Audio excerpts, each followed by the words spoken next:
Beneath the low sun, life unfolds while the guardian mother lies asleep. From beneath the earth, a fragile sound rises, soft cracks, faint taps, the language of new beginnings. But in the distance, another rhythm stirs footsteps, dry and deliberate. They are drawn not by sight, but by the smell of life, vulnerable and near. With the young still pressed to their mother's side, the pack approaches, a move few predators would dare. A move that certainly has a price. Silent as mist, the pack approaches in hush, nerves tight, paws careful, unwilling to wake the sleeping beast. The first dog edges in. It is the tester, the pack's sacrificial pawn. It probes so the others can measure safety and dangers.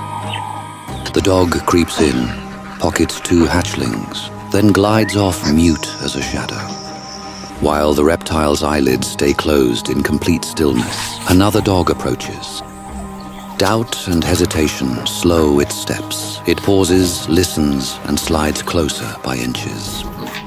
When the moment opens, it cups an egg gently, jaws barely parted, teeth sheathed by the tongue, pressure feather light. Courage is contagious. The watchers step forward. The opportunistic third dog is successful, lifting an egg from the sand. Yet the fourth thief, unaware of the woken beast, meets the cost.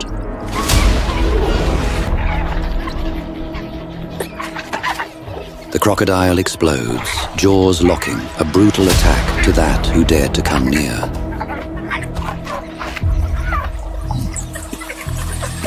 It hauls the dog toward the water as the rest of the pack wails at the bank, frozen between fear and fury.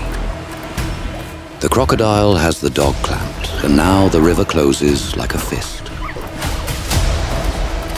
And when the water seals, salvation lives only above.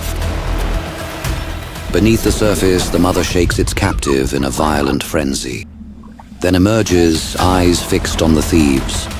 An unspoken message, a living emblem of consequence. Knowing the boundary is closed, the dogs leave wiser and warier, carrying the trophies of risk in their jaws. The river claimed one, and so did they. Each side paid its share. The wild allows no clean triumph, and no victory is ever whole. One by one, the hatchlings crawl free, pale and trembling, the world already marked upon them. Their first day has been neither peaceful nor kind, yet life rarely begins in comfort. And now, the day's first lesson begins. The mother gathers them gently between teeth that have already crushed bones. Between its jaws lies a fold of skin that seals the throat, keeping water and harm away from the young. Teeth, each as sharp as a sword, never pierce. The science behind this tenderness is exact, perfected through millions of years. With the brood gathered gently in its mouth, the mother turns toward the water, driven by duty, yet heavy with what the day has taken. In the wild, care and loss are never far apart. The hatchlings spill from its mouth and scatter like sparks on the surface. The water is their first element, cool and strange. The water carries them forward, small, soft echoes of a lineage that has outlasted ages. Time and trial will carve strength into their scales. What was fragile this dawn will one day command the river itself. Beneath the murky surface, something stirs. A ripple, then stillness. The crocodile glides through the water like a shadow with purpose. A ghost born of the river itself. unseen yet everywhere. The river runs rich with life, a place where fish move in plenty. But today the river offers more than fish. Something greater has entered its silent domain, unaware that the water is hungry.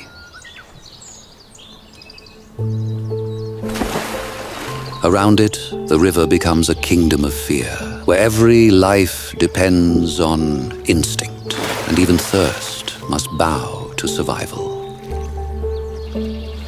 For in this place, every sip comes with a price, and the river decides who drinks and who disappears.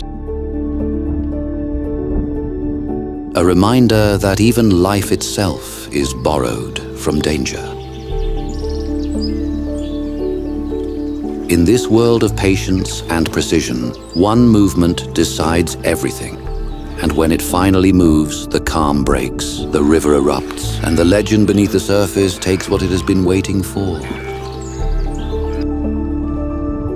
The crocodile does not chase, it waits, letting the water carry the prey closer, letting time sharpen the strike. When the crocodile is near, the river loses its innocence. The surface glimmers softly, yet every creature knows what lurks beneath. And even the breeze feels cautious as it moves the reeds. Nothing stirs freely. Danger lies in stillness, not sound. The crocodile blends with mud and shadow, its outline impossible to read until it's too late. A single flick of its tail can end a heartbeat. And in one heartbeat, a thirsty victim will be dragged into the depths where the river swallows its sound. And the world above forgets it ever existed. At the riverbank, a mother bends to drink, calf beside. The scene feels calm, almost safe. But beneath something ancient waits, barely breaking the surface, its gaze locked on the herd. A wildebeest flinches, but the creature sinks again, silent and deliberate.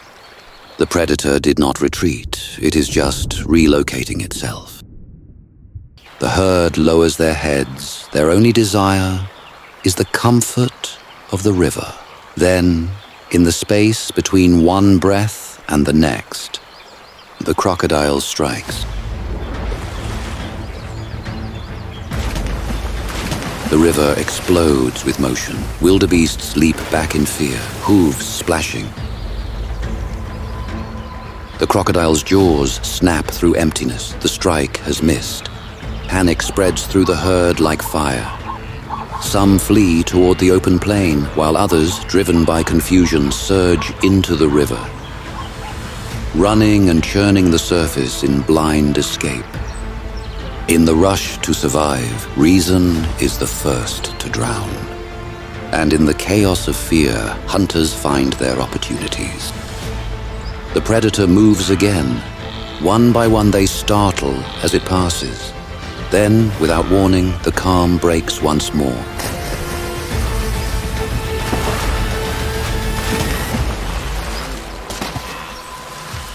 And once more, the crocodile misses. Its jaws close on nothing but foam.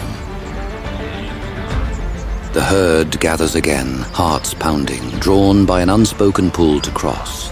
The river stands between fear and necessity, yet movement spreads among them like courage reborn. One steps forward, then another, hooves striking the water with defiance. But before they even notice, the water comes alive again. And the crocodile lunges from below. In a heartbeat, a wildebeest calf is caught, its cry swallowed by the churning river. The herd erupts in panic, hooves thrashing, water flying, yet the predator is already gone, sinking back into the depths with its prize. The wildebeests move on, their bodies pressed close in a wave of motion, but one voice is missing.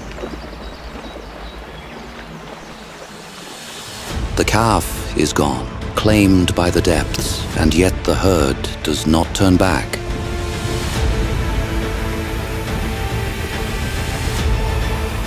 In the language of survival, there is no room for mourning.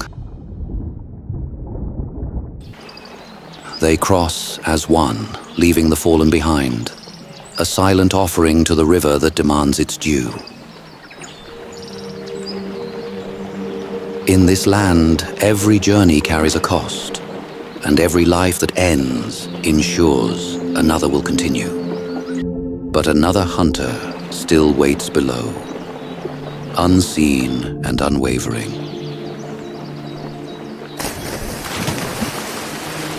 Another crocodile shall feast from the herd today.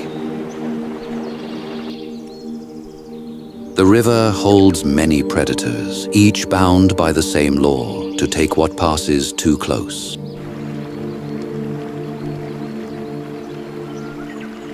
In its depths, patience has many teeth, and silence is never safety. The crocodile, a survivor carved by time itself. For over 80 million years, its kind has ruled the waterways, unchanged, undefeated, and unyielding. It has outlived empires of beasts, watching the rise and fall of creatures long vanished. When the world transformed, it remained. Crocodiles live between two worlds, part creature of water, part sentinel of land. Their story of life begins in the sand. Females build nests high on riverbanks, laying dozens of eggs within mounds of mud and grass. For months, they guard them fiercely, never straying far. Territorial and solitary, they guard the edges of rivers and swamps like ancient kings. They are opportunistic carnivores and scavengers. A meal is a meal, whether it moves or lies still.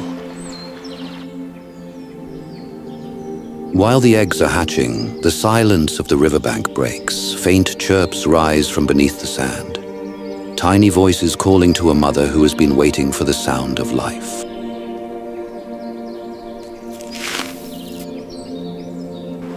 Its touch, though made for power, becomes protection. Its strength, devotion. For a creature shaped by power and patience, motherhood becomes its fiercest instinct, a moment where survival belongs not to itself, but to the lives that it has sworn to defend. In that moment, the fierce hunter becomes a guardian of beginnings. The hatchlings' lives are small and fragile, yet to their mother they are everything. Guarded with a fury that nothing in the wild should dare to test.